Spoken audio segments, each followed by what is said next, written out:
Boa noite a todos. Sejam todos muito bem-vindos ao grupo de estudo de Direitos Sistêmicos.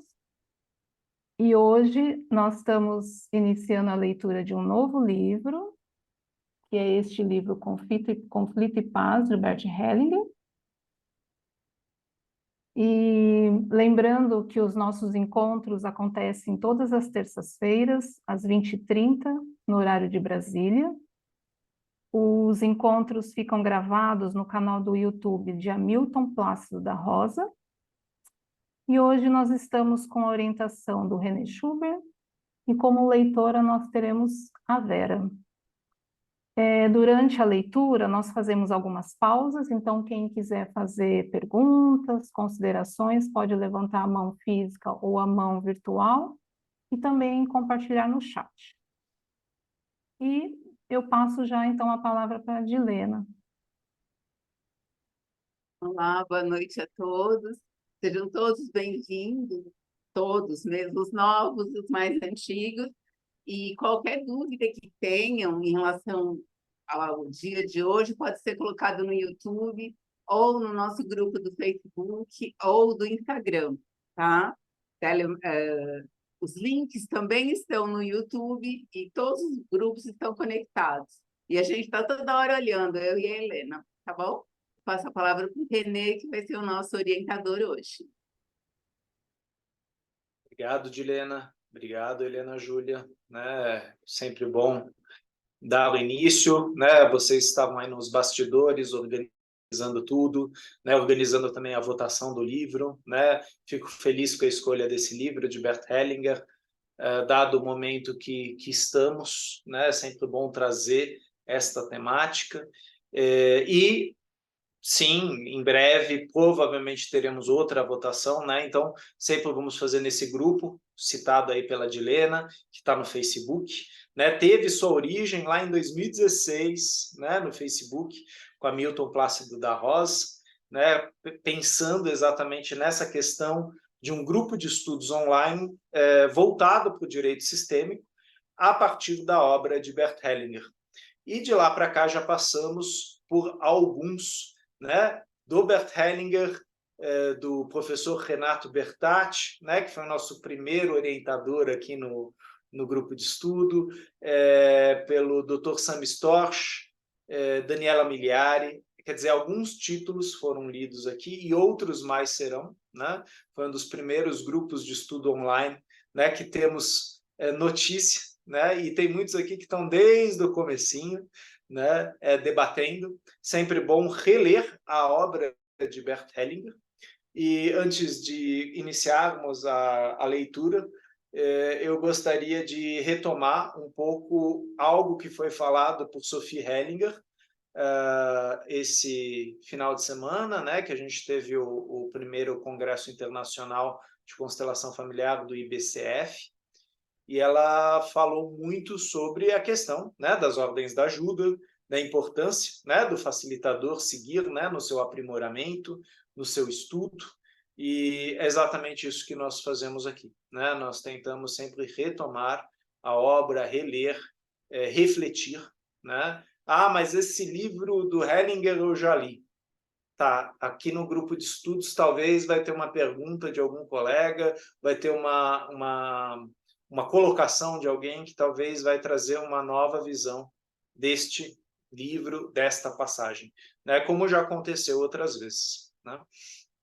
Então, sem mais delongas, passo a palavra aí para a Vera, que vai dar início ao prefácio aí do livro Paz e Conflito, uma resposta. Conflitos acontecem todos os dias. Eles surgem quando precisamos impor-nos.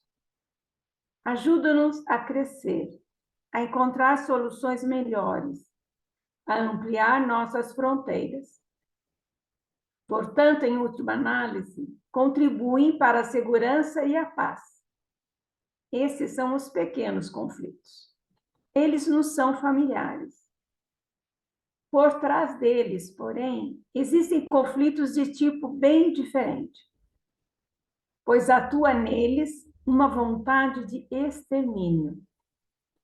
Eles envolvem extremos, vida ou morte, sobrevivência ou extinção. Esses são os grandes conflitos. Este livro aborda principalmente os grandes conflitos. Podemos achar que eles não nos interessam tanto, pois ocorrem em outras partes do mundo, longe de nós. Entretanto, quando olhamos para o nosso interior, logo reconhecemos quantas vezes desejamos, em nosso íntimo, que se faça justiça a certas pessoas, como a certos criminosos, ou desejamos o mal, e até mesmo o pior, às pessoas que nos lesaram. Com isso, se manifesta em nossa alma o mesmo movimento que, em outros contextos, causa guerras e disputas, que causa danos aos outros e os leva à ruína. Por conseguinte, os grandes conflitos não estão tão distantes de nós como gostaríamos de admitir. Este livro aborda, antes de tudo, os movimentos da alma que provocam os grandes conflitos. Estranhamente, são sobretudo aqueles movimentos que costumamos considerar como especialmente bons e válidos. Pois os grandes conflitos são sustentados pela convicção de estarmos com a razão, ou, em outras palavras, pela boa consciência. O perigo que envolve a boa consciência se evidencia pelo fato de que ela sustenta, de ambos lados, os conflitos homicidas, os quais tiram dela a sua energia. Neste livro, acompanho os movimentos da consciência, tanto os bons quanto os perigosos, valendo-me das luzes e experiências resultantes do trabalho com as constelações familiares. Elas nos mostram como podemos nos desprender, passo a passo, dos múltiplos envolvimentos a que nos induz muitas vezes nossa boa consciência. Este livro é, portanto, antes de tudo, uma ajuda vital para as pessoas envolvidas em tais conflitos, que também não nos são estranhos. Ele mostra, à luz de muitos exemplos, como podemos conservar ou recuperar a paz do coração. Essa paz que nos torna realmente humanos, dedicados aos outros e conectados a eles pelo respeito e pelo amor. Essa paz nos ajuda a encontrar, finalmente, a nossa felicidade real, a mais profunda e mais rica. Obrigado, Vera. Eu gostaria apenas de sublinhar essa passagem do Hellinger, bem no final, onde ele fala: neste livro, acompanho os movimentos da consciência, tanto os bons quanto os perigosos. Ele não fala maus. Valendo-me das luzes e experiência resultantes do trabalho com as constelações familiares, ou seja, da clareza, né, e da consciência trazida a partir das constelações familiares. Elas nos mostram como podemos nos desprender passo a passo dos múltiplos envolvimentos a que nos induz, muitas vezes, nossa boa consciência. Então, muito importante aqui nós abrirmos agora essa consciência, né? A gente já debateu boa e má consciência. Então, ele vai mostrar aqui coisas que não estão na boa consciência, né? Coisas que talvez estejam na boa consciência de um sistema que tem o extermínio como uma opção, ou como uma natureza, como uma, aspas bem grande, normalidade, né? Então, vamos abrir aí a nossa consciência para olhar não para um lado específico, mas para o ser humano. E o ser humano que tem tanto conflitos familiares quanto esses conflitos gigantescos de extermínio, né? Estamos tendo isso na Europa, né? Ucrânia e Rússia. Estamos tendo isso entre Israel e os palestinos. E, ultimamente, estamos falando que esse conflito não é mais um conflito específico, Israel e palestinos, porque ele está envolvendo vários outros, vamos usar o termo que eles usam, players, né, jogadores. E eu acho interessante esse termo, porque tem gente que joga, né, joga com a guerra, que transforma isso num grande negócio, e a gente sabe que é um movimento perigoso, né, envolvendo outras nações. E, logicamente, hoje somos globalizados, mas estamos falando de um conflito que não é mais regional, mas que está ultrapassando aí fronteiras, né? E sim, não vamos debater nenhum específico, vamos tentar abrir o nosso olhar aí para o ser humano, né? Como nós vimos na leitura da autobiografia de Bert Hellinger, quando, por exemplo, ele cita Adolf Hitler, e ele cita o homem Adolf Hitler, né? E se ficarmos presos no monstro Adolf Hitler, sim, vamos ter um julgamento, vamos ter uma moral, e aqui o exercício é talvez ver o lado humano, né, dessas pessoas, ou a humanidade desse grupo coletivo, né, desse bando humano, e o que esse bando humano é capaz de fazer. Me incluo no bando humano, né, as nossas lealdades, as nossas crenças, o nosso pertencimento, que Bert Hellinger nos dizia, é uma questão de vida ou morte, né?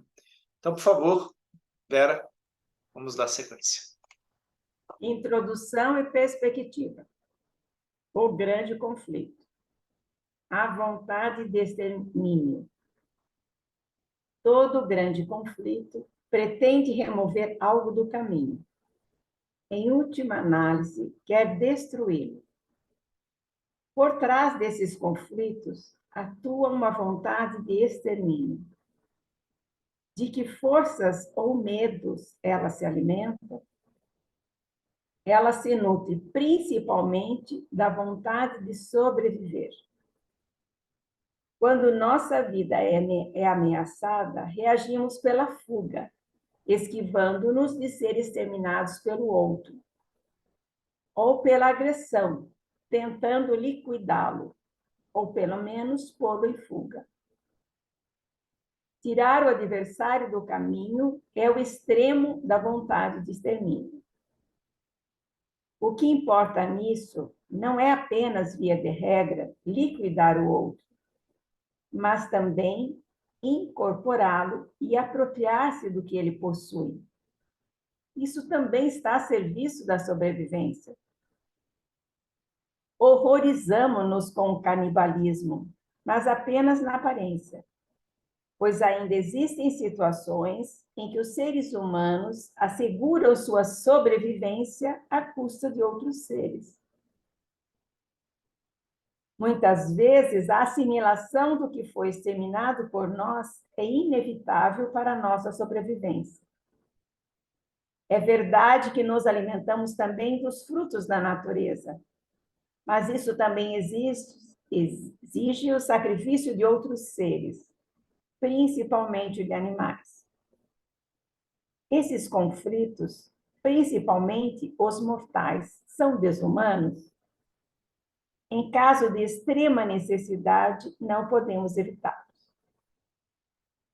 Uma vez que esses conflitos, embora assegurem a sobrevivência, também a colocam em risco. Desde o início, os homens sempre lançaram mão de meios pacíficos para resolvê-los. Por exemplo, acordos, fronteiras bem definidas, associação de grupos menores sob uma jurisdição comum e por meio de leis.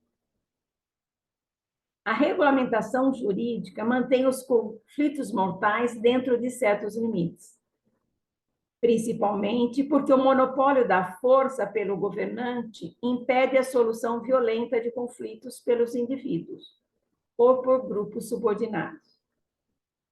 Essa ordem é exterior, Ela se baseia, por um lado, no consenso, mas, por outro lado, também e principalmente, no medo da punição, que pode chegar à pena de morte ou de exclusão da comunidade.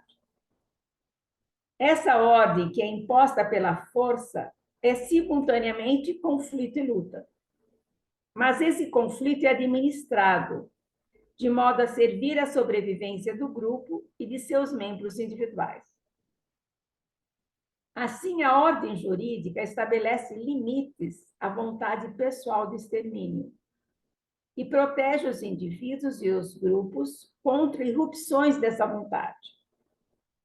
Quando esses limites deixam de existir, como acontece na guerra, ou quando o poder da ordem desmorona, como nas revoluções, irrompe de novo a vontade arcaica de extermínio com suas terríveis consequências. Só um instantinho, Vera. Obrigado. Nessa passagem me faz lembrar uma frase, né, de Sigmund Freud, quando ele fala que, graças à repressão de nossos instintos mais assassinos, que nos tornamos civilizados. E é graças à religião, e aí ele faz menção aos mandamentos, né, do Velho Testamento, aos 10 mandamentos. A gente sabe que não são 10, né, mas aos mandamentos.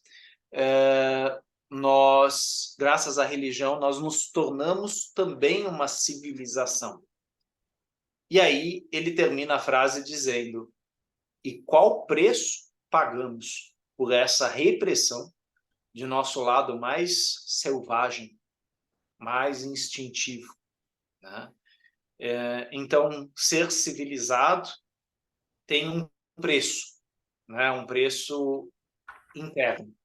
E esse preço interno, ele entra em conflito também com o externo.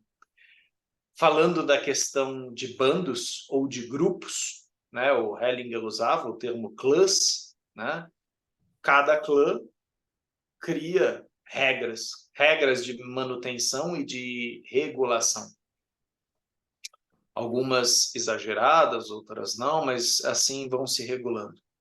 A questão é que meu conflito não é só com o outro, né? Então, eu vou pegar aqui, por exemplo, o Eurico, né? Meu conflito não é só com o Eurico ou com o Celso. Existem vários conflitos acontecendo internamente em mim, como, por exemplo, vamos pegar a era da internet, da globalização. Ah, será que meu cabelo está bom? Ah, o que o pessoal está achando da imagem? O que o pessoal está achando do som? Será que o pessoal está gostando? Tal. Então, existe uma série de conflitos que ocorrem internamente, ao mesmo tempo que, de repente, eu tenho um conflito declarado aí com o Eurico ou com o Celso.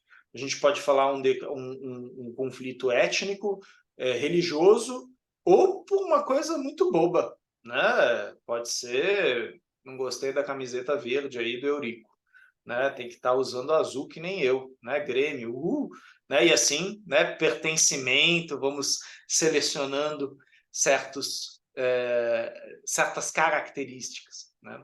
Mas essa questão do extermínio, ela sempre tá muito presente no ser humano. E quando a gente trabalha terapeuticamente, isso acaba vindo à tona, seja nas terapias, seja nas análises, as fantasias de extermínio, né? E, logicamente, existe uma diferença entre uma fantasia de extermínio e o extermínio em si, né? Agora, há pouco tempo atrás, a gente mencionou esse filme. Volto a mencionar ele, porque ele é muito importante nessa temática aqui, A Onda. Né? O filme A Onda fala de uma aula de um professor, né, de história que está falando de autocracia e ele resolve fazer um experimento com a sala de aula. É uma ideia. Só que dessa ideia, os alunos vão às últimas consequências, até chegar ao ponto do extermínio, né? O filme A Onda, ele se baseia num fato verídico que aconteceu nos Estados Unidos, né? Onde um projeto escolar, um experimento social, saiu do controle. E nos anos 60, 70, nós tivemos vários experimentos sociais com pessoas, com grupos. E existe, a gente sabe, a consciência individual, a consciência de grupo, familiar, sistêmica, né? E o medo de extermínio e a necessidade de sobrevivência está em todos nós. Só que aí existe uma coisa que é mais familiar, mais coletiva, mais sistêmica, e existe uma questão também individual. Os absurdos que eu faço para sobreviver, de repente a Helena Júlia olha para mim e fala, não, isso não é possível. Isso é completamente amoral fazendo assim. Você é perverso. Só que talvez na minha linguagem, no meu transe, foi graças a isso que eu sobrevivi, né? Então, eu estou falando do olhar para tanto o contexto, né, de cada ser, quanto o que foi necessário para sobreviver. Logicamente, estamos em 2023 e, de repente, certas manifestações minhas de sobrevivência remetem a 4, 5, 6 gerações anteriores, onde extremos foram necessários. E aí a gente volta para os conflitos étnicos, religiosos, políticos, ideológicos, né? Quais das suas ideologias são realmente suas? Quais das suas ideologias não são uma continuação do seu pai, da sua mãe, né? Dos seus pais, da sua família, né? Cazuza canta um pouco sobre isso na música Ideologia. Uma ideia. E muitas de nossas ideias foram herdadas, né? Estavam dentro já do nosso corpo, né? Epigenética. E nos fizeram sobreviver em algum momento. Talvez elas sejam extremas nesse momento. E nós percebemos que havia uma questão inicial na Alemanha nacional-socialista, precisamos tirar eles daqui. E quando falavam eles, sim, o povo judeu, ciganos, afrodescendentes, quer dizer, tudo aquilo que não fosse enquadrado como ariano. E a primeira ideia era tirar do caminho. Mas essa ideia foi caminhando até chegar ao extermínio, né? Então, não estou defendendo, mas eu estou falando que a coisa foi crescendo de uma forma que já não tinha mais crítica. E eu conheci algumas pessoas daquela época que não acreditavam nos campos de extermínio. Sabiam que existiam campos de convivência, mas não acreditavam que eles eram utilizados para exterminar pessoas. E a gente tem, no mundo, campos de refugiados que são descritos por muitas pessoas como campos de extermínio, né? Então, contextos, e isso não está tão longe como a gente pensa, porque é um fator do humano em si. Em relação a essa leitura inicial da Vera, alguém gostaria de fazer uma colocação? Alguém gostaria de trazer uma opinião, uma visão? Boa noite, Renê. Boa noite, pessoal. Vamos dar lugar para a Helena primeiro, depois eu falo. Pode falar, Eurico, fica à vontade. Só ia fazer uma partilha. Eu sempre penso, sempre coloco que os conflitos, eles são oportunidades de crescimento. Os conflitos sempre trazem alguma evolução, a par de todas as dores, todas as dificuldades que um conflito pode trazer, mas os conflitos são os conflitos que nos fazem evoluir. Se a gente não tivesse tido nenhum conflito, talvez a gente estivesse ainda hoje morando nas cavernas ainda. Então, se a gente olhar para os conflitos, eles sempre trazem oportunidades da gente buscar novas estratégias, novas formas de lidar com as dificuldades. Então, para mim, são excelentes oportunidades de evolução.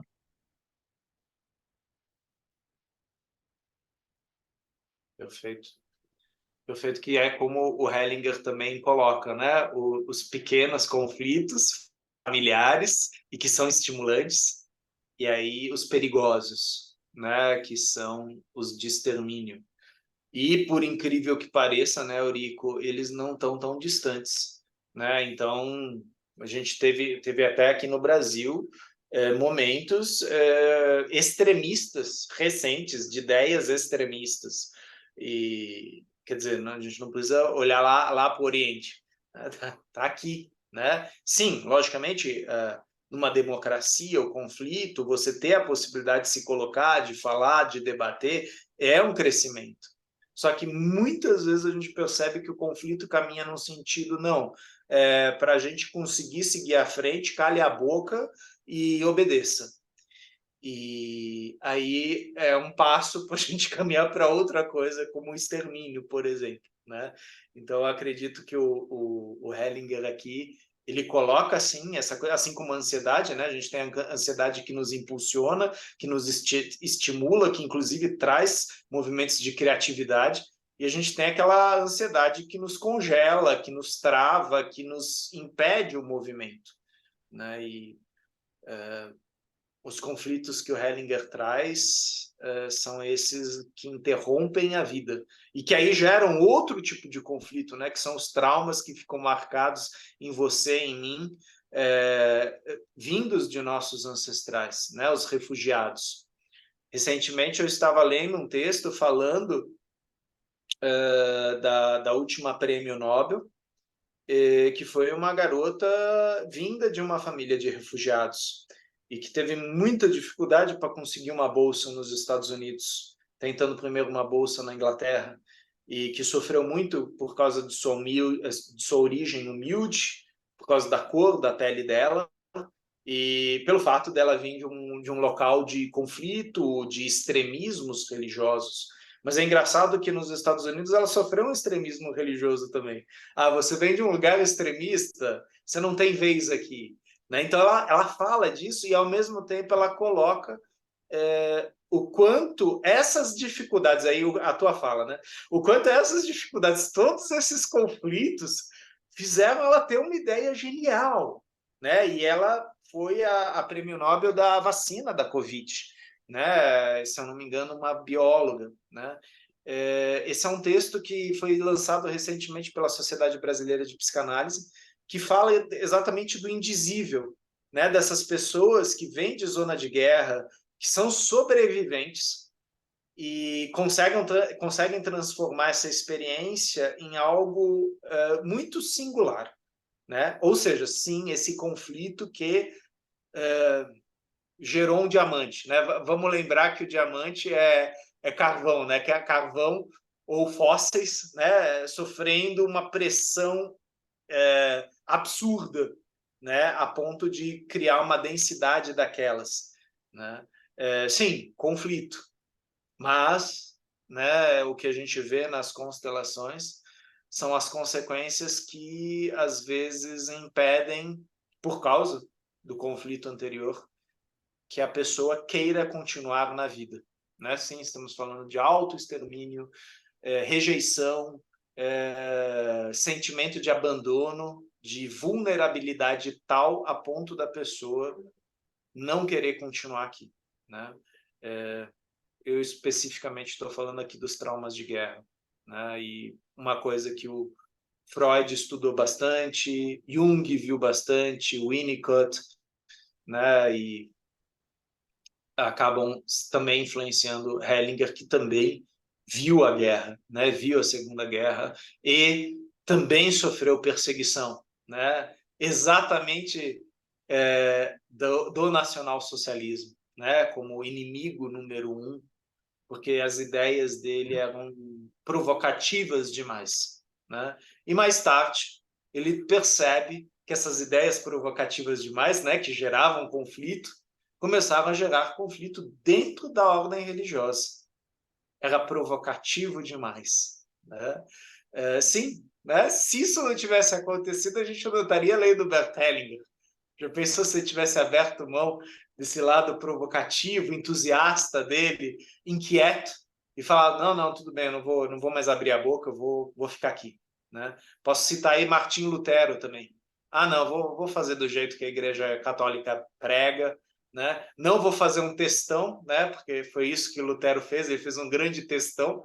A única diferença é que não tinha Instagram naquela época, então ele fez 500 páginas de mão e pregou lá na porta da igreja. Começa aí a revolução, a provocação.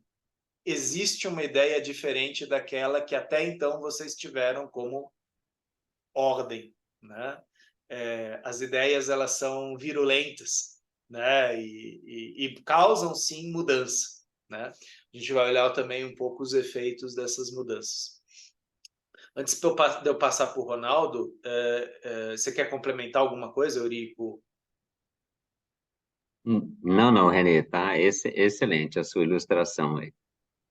Então, Helena, antes do Ronaldo, por favor. Ai, esse grupo sempre traz as provocações, né? Você comentou, né, sobre muitas coisas que a gente vê, até em filmes, que a gente acha que está longe, né, da nossa realidade. E eu estava assistindo uma série, que é uma série colombiana, e, e essa série chama Coração Marcado. E ela traz, assim, para mim, coisas horrendas. E, e aí, assim, pessoas fazendo coisas para a sobrevivência, né, de um grupo ou de outras pessoas. Uhum. E aí eu tenho exercitado cada dia mais esse não julgamento, né?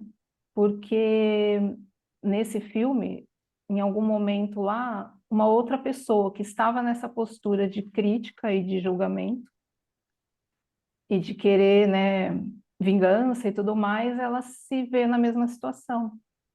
E aí ela vivenciou isso, né? Então hoje, né, com essas guerras, todas essas coisas que estão acontecendo, ou as brigas, né, por conta de constelação e outras coisas, né?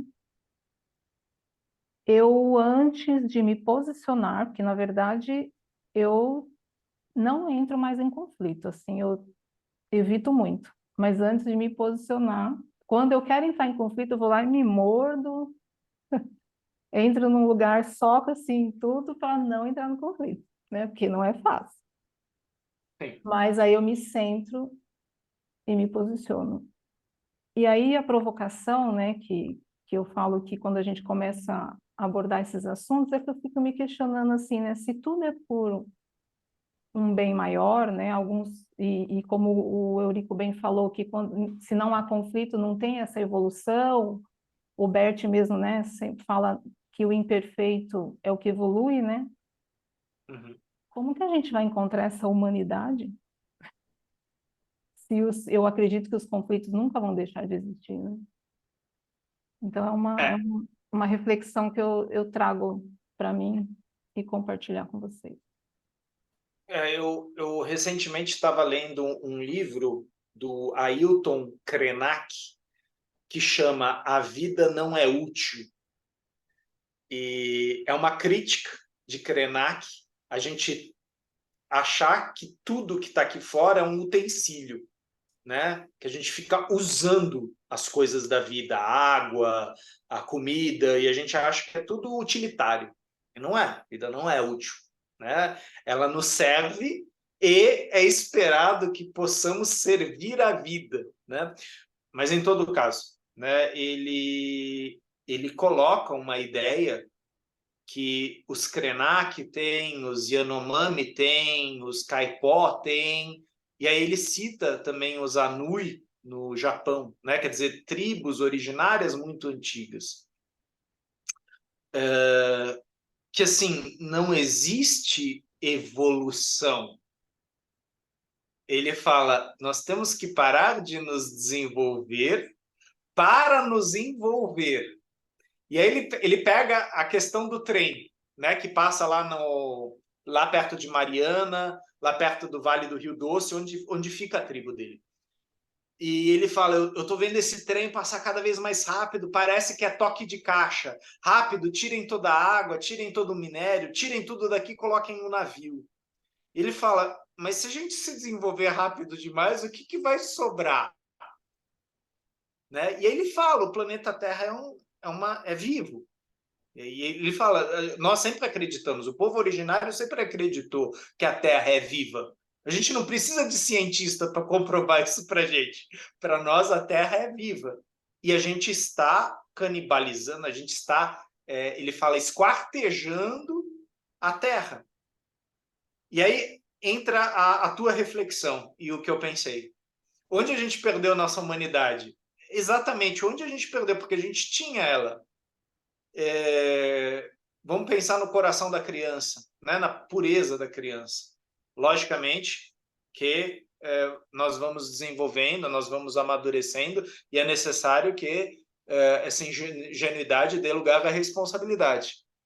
Mas essa facilidade que a criança tem de se envolver, de se interessar, de ser curiosa, tal, em parte a gente abre mão, né? E aí a gente foca, não, eu tenho que desenvolver a minha carteira de investimentos, eu tenho que desenvolver meu status social, eu tenho que desenvolver meu Instagram, gente, me segue, @tal, não é só para dar um exemplo, né? Então parece que a gente sempre está atrás disso, desse fora, e esse aqui, né?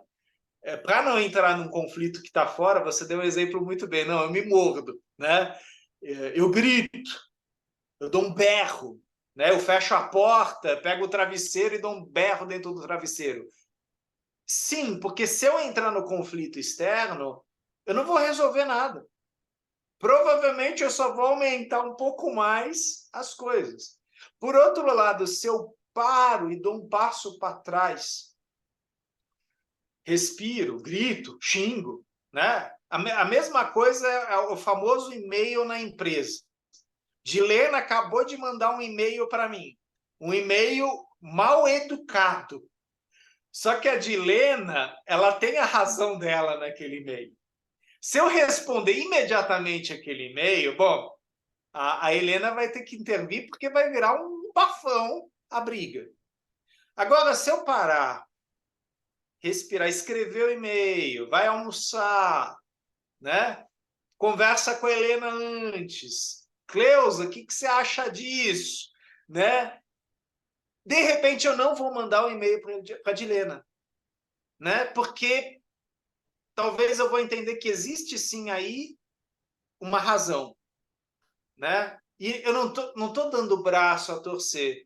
Eu estou escolhendo se eu vou colocar mais lenha ou gasolina nessa fogueira ou se eu vou deixá-la crepidar um pouco para poder aproveitar também aquele calor, aquele fogo, né? Então, talvez nós nos perdemos mesmo, e nós temos várias filosofias que falam isso, Helena, que na verdade a humanidade a gente sempre teve, é que a gente perdeu ela pelo caminho mesmo, né? Até o Michael Jackson fala disso num clipe, né? Num clipe muito bonito que chama Call of Earth, né? O chamado da Terra, né? Onde ele denuncia o fato da gente estar pela gana do desenvolvimento, tirando as águas e a terra de todos nós, né? Ah, Renê, isso daí é muito hippie, essa ideia tal. A gente está em 2023 e o planeta Terra não está mais bonito, não. Infelizmente, graças a nós, ele não ficou mais bonito, não. Né? Em relação à água, em relação ao que nós fazemos com o planeta. Isso tem a ver, sim, com constelação familiar, porque a constelação familiar tem a sua origem na teoria sistêmica, e a teoria sistêmica é a mãe da ecologia, o pensamento circular, né? Somos todos um, né? Então a gente tem várias relações aí. Sim, no planeta Terra, os seres que o envolvem, e o Hellinger começa a falar disso no prefácio, né? Quer dizer, certos extermínios são necessários para que eu sobreviva. Eu parto do princípio, então, que a plantinha é óbvio que ela está à minha disposição, o cavalinho é óbvio que está à disposição, o gatinho, o cachorro, a vaquinha, e eu me sirvo deles ou eu extermino eles, né? E aí sempre me vem a cena do Avatar, do primeiro filme, quando ela mata uma presa e ela reza pela presa e agradece pelo sacrifício daquela presa, porque vai alimentar toda a tribo dela, né? E aí ela fala, essa é uma boa morte, porque ela vai causar a sobrevivência de muitos. E ela fala isso para a presa, para a caça. Você vai ter um bom serviço. Não é uma morte pela morte, matar para, de repente, colocar a cabeça pendurada em cima da minha lareira, né? Como se fosse um troféu ou um prêmio. Ronaldo, por favor. Desculpa, eu me estendi. Não, eu só ia fazer um comentário de uma coisa que eu li hoje que eu achei bastante interessante. É assim, os problemas e conflitos do mundo começaram quando as zebras de lista branca começaram a ter ódio das zebras de lista preta. Sabe? E outra coisa, né, que você falando aí, eu não conformo. As pessoas querem, querem, querem. Uma hora tem um telefone assim, outra hora quer o telefone assado, outra hora tem um carro assim, quer um carro assado, tem uma casa assim, quer uma casa assada. E aquilo que a gente já conversou, né, da presença. Aí a pessoa vai se afastando, o filho está lá num cômodo lá longe, o pai está lá no outro, e aquela, né, quando está tudo na mesma sala, vai cada um num aparelho eletrônico. Quer dizer, as pessoas querem, querem, querem, querem, querem preencher um vazio que é impreenchível, que não vai preencher nunca, né? É um vazio nas pessoas. Sabe, eu tenho amizade com um cacique índio que ele falou todas essas coisas que você falou aí para mim. Ele disse assim, Ronaldo, eu não entendo como é que as pessoas não conseguem parar um minuto e olhar uma árvore. Sabe? As pessoas querem, querem, querem, querem e não conseguem parar para olhar uma árvore. Quer dizer, é uma coisa, eu não consigo entender.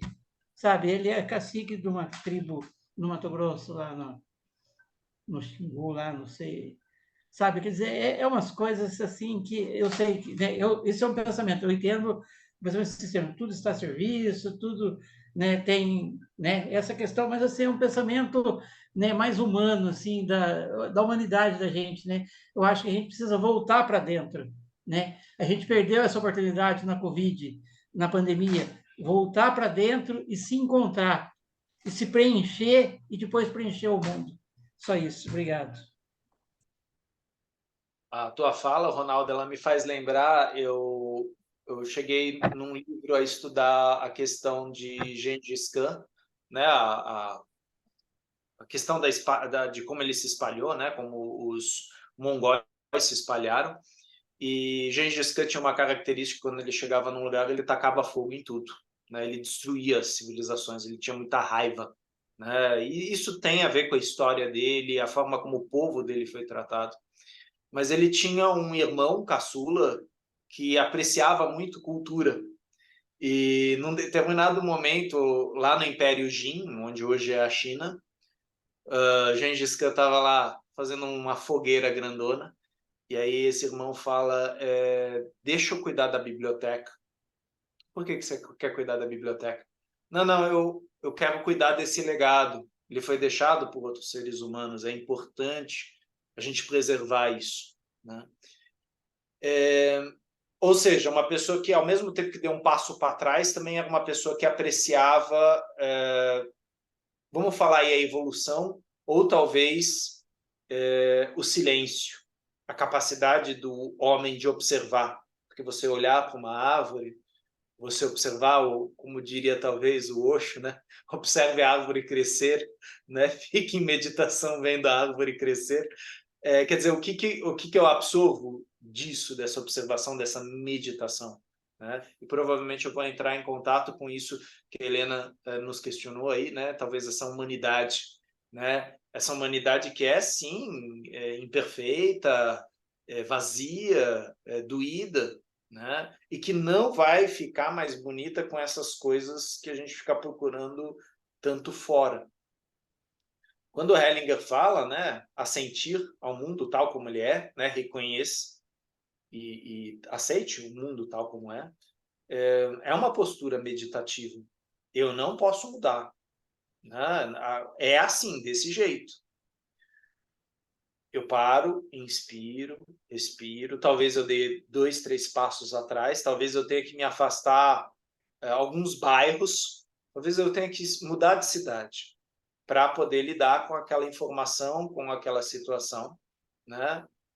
Às vezes eu faço isso com a minha própria família, né? Para poder compreender certas crenças, certas formas como o sistema funciona, né? E Ariano Suassuna, né?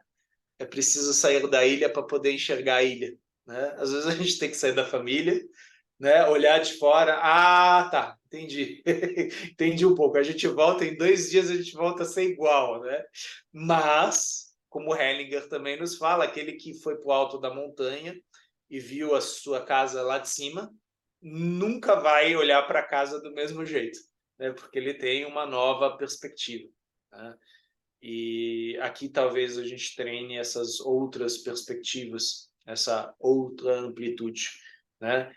Contanto que não aperte muito o nosso calo, né? Porque se apertar muito o nosso calo, a gente não vai fazer que nem a Helena e procurar um lugar isolado para gritar e se morder, mas a gente vai morder o outro. A gente vai projetar sobre o outro a nossa dor e vai despejar em cima do outro toda a responsabilidade disso, né? Tipo, você é culpado, você me deve isso. E aí a gente está falando de conflitos muito anteriores, muito antigos, feridas que não fecharam, que estão abertas. E a gente vê, né, nesse conflito Israel-Palestina, uma ferida muito antiga, né, que nunca cicatrizou. E ela está com pulso, né? Ela está sangrando. E sim, é importante que todos nós, como irmãos, nos envolvermos na situação. Não envolver no sentido, a Dilena está errada, gente, está errada, né? O Ronaldo não sei muito bem, o Eurico eu acho que... Não, tentar nos envolver, tentar mostrar a nossa humanidade, né, em relação a um conflito tão difícil. E isso é difícil, nos envolver sem tomar partido. Fala, Helena. Nossa. Tudo isso que você falou e algumas coisas que o Ronaldo também falou, para mim resumiu num ponto, me levou para um ponto. Amar consciência. Como é difícil a gente dar esses passos para trás, né? Sair da ilha para ver a ilha, porque é muito desconfortável, né? E aí, ficar ali na boa consciência que é quentinho, fácil, já conheço. Então, eu tenho experimentado muito isso na minha vida, não é confortável. E aí eu lembro também, acho que o Marcos postou hoje alguma coisa sobre felicidade, né? Falando que a infelicidade é gostoso, porque você garante seu pertencimento, e que você experimentar a felicidade real é solitário, né? Traz a solidão. Aí eu também fiquei, né, com aquilo que eu já ia entrar em conflito com o Marcos. Bom, Para mim é um bom conflito. para mim é um estado assim interno, né? Então assim, eu nem vejo como uma solidão. Eu vejo como uma coisa interna que só você consegue viver, né? Então você pode estar feliz com outras pessoas que também estão felizes, mas essa felicidade é sua interna. Então é o solitário nesse sentido, né? Você não consegue expressar, a pessoa não vai conseguir sentir a sua felicidade. Mas enfim, era tudo para falar que assim, voltou lá para o começo, né? Que falou da boa e má consciência. Então, é muito difícil. Da mesma forma, a decisão, né, Helena? O Hellinger falava, a decisão nos deixa sozinhos, né? Porque primeiro eu senti decisão. E aí, entre A e B, eu tomei uma decisão, eu fiz uma escolha. Eu tomei um partido, né? E a partir daquele momento, se eu me responsabilizar por aquilo que eu escolhi, talvez eu possa ter a plenitude daquela escolha. Agora, se eu ficar com aquilo que eu escolhi, olhando para aquilo que eu não pude levar junto, eu não tenho nenhum dos dois, né? E aí é uma frase que Lacan diz, se você é assaltada e o bandido lhe diz a bolsa ou a vida, aquele que quiser manter os dois, perde ambos, né? A bolsa ou a vida? E não tem muito tempo para você, né? E isso é uma questão meio ética, né? Tem certas coisas na nossa vida que não dá para ficar ponderando. Não, vamos lançar isso lá no grupo de estudos, tal, porque é solitário, é você e o teu destino. Naquele momento você tem que tomar uma decisão, né? E sim, você vai ser julgada, você vai ser depreciada, tudo isso. Mas a decisão, em última instância, é sua. A liberdade é sua. A felicidade é sua, né? E Jean-Paul Sartre dizia: somos condenados a sermos livres, né? Condenados por quê? Porque você quer tua liberdade? Você quer a responsabilidade da tua liberdade? O preço da tua liberdade? Isso é uma coisa que nos questionamos constantemente nas constelações, né? E sim, como você bem disse, a má consciência. A má consciência talvez seja uma decisão e talvez seja uma felicidade. Eu consegui perceber que finalmente eu tomei partido, o meu partido, seja lá isso que for, né? Porque a gente está num campo bem abstrato aqui. Cleusa, você tinha levantado a mão, por favor. Quero compartilhar com vocês um vídeo que eu vi esse final de semana e que está reverberando ainda, né? Eu fui para o congresso, né, do IBCE. Daí, no final, eu fui no Itaú Cultural, que está tendo uma exposição falando sobre povos originários. E tem um vídeo de um indígena falando sobre a invisibilidade do verdadeiro indígena. Quem estiver em São Paulo e tiver oportunidade, veja esse vídeo. Ele traz com uma serenidade toda, tipo assim, resumindo, ele fala que o verdadeiro índio no Brasil sempre foi invisível, né? O que se mostra sempre é aquele caricato, aquele modificado, né? Que o sentimento do verdadeiro indígena ninguém sabe porque nada não se mostra, né?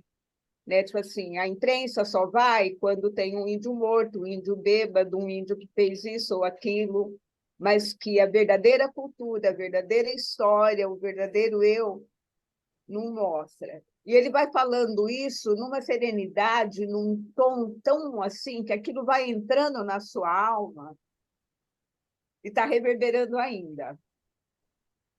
Então, quem estiver em São Paulo, tiver oportunidade, não perca. Boa. Obrigado, Cleusa. Eu fui nessa exposição, mas eu não vi esse vídeo.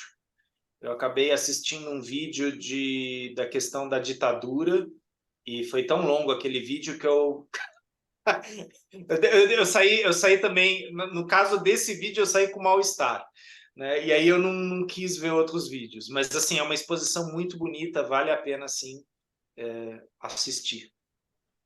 Eu tive até vontade de gravar, né? Mas assim, o som ficou muito baixo, porque o som já é baixo ali, né? É uma coisa meio intimista. Então eu gravei, mas daí não dá para compartilhar. Quem não sabe, que o som ficou muito baixo, apesar dele ser legendado. Mas é de uma profundidade assim medonha. É capaz, Cleusa, que se você entrar em contato com o Itaú Cultural, eles até te direcionem, porque provavelmente esse material está em algum lugar, em algum arquivo, talvez até lá no próprio arquivo do Itaú Cultural. E provavelmente eles podem compartilhar isso com você, né? Eu já fui em outras exposições, existe essa possibilidade, né? Eu já pensei em fazer isso, mas por enquanto ele está reverberando na alma.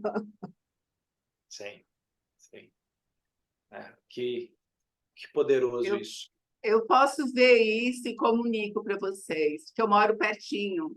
E eu não lembro de ter visto esse vídeo, não. Eu vou ver.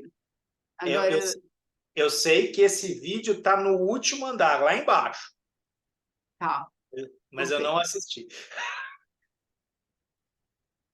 Bom, quem quiser aparecer na foto, abre a câmera, por Está favor, que eu vou mostrar no uma foto. quarto andar.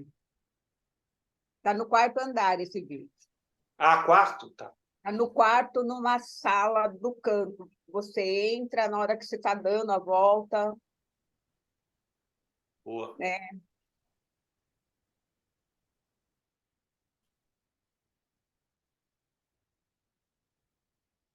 E aí vai uma outra dica cultural em cima disso que a Cleusa falou. Não sei quantos de vocês assistiram. Aliás, eu vou dar essa dica cultural exatamente por causa da CBN, né? Hoje cedo estavam falando que essa questão do Halloween, e aí o repórter ele falou, não, a gente fica falando de bruxa, tal, mas ninguém lembra do Saci, né? E aí ele falou, né, do eterno travesso, né, aqui da nossa cultura, do folclore brasileiro, né, o Saci, a mula sem cabeça, né? Logicamente não no sentido pejorativo de bruxas, de malvados, não isso, mas no sentido da importância de nosso folclore, de nossas origens.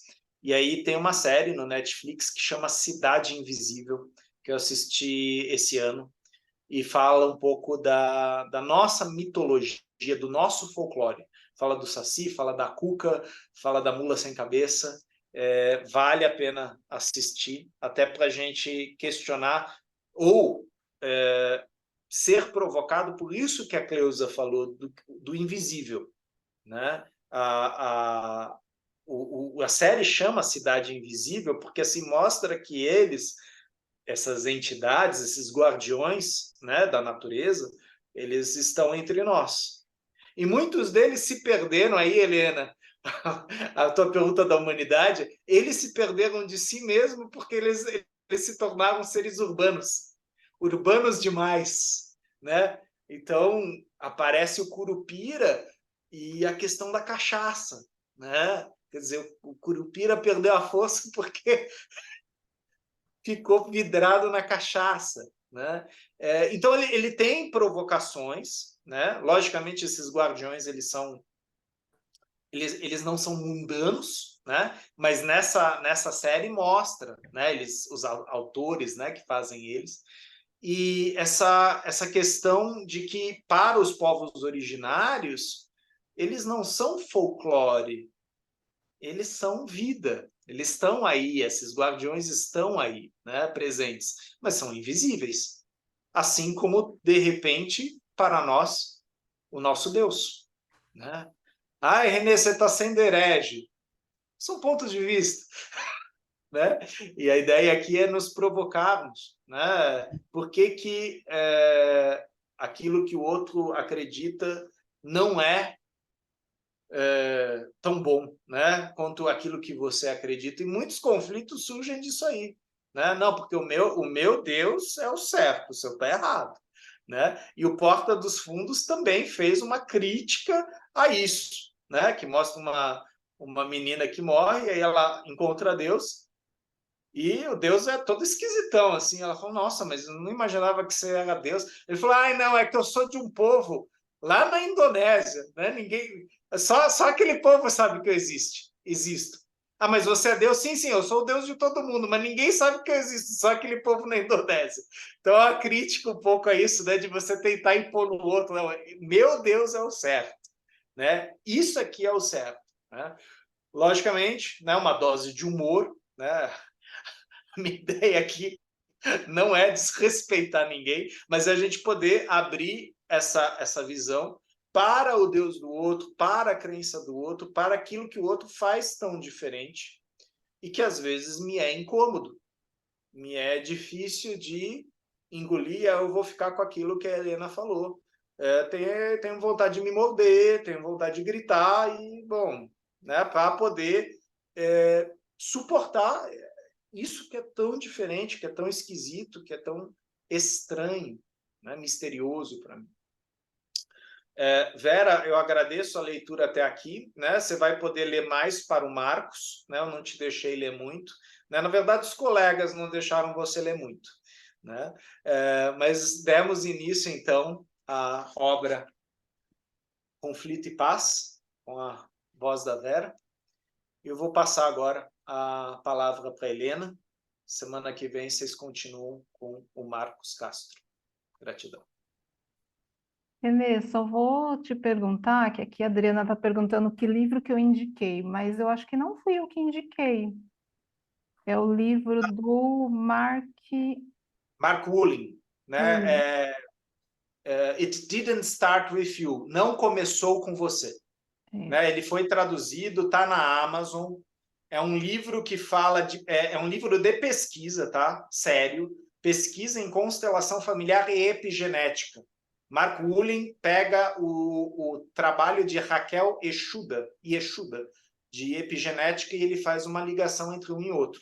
Em cima desse livro de Mark Woolley, que está baseada a série Uma Nova Mulher, do Netflix. Né? Então, ele é um livro que já tem, acho que, 10 anos. Né? Vale a pena entrar em contato. Depois a gente pode colocar ele no nosso grupo lá do Facebook. Né? Uma referência a ele.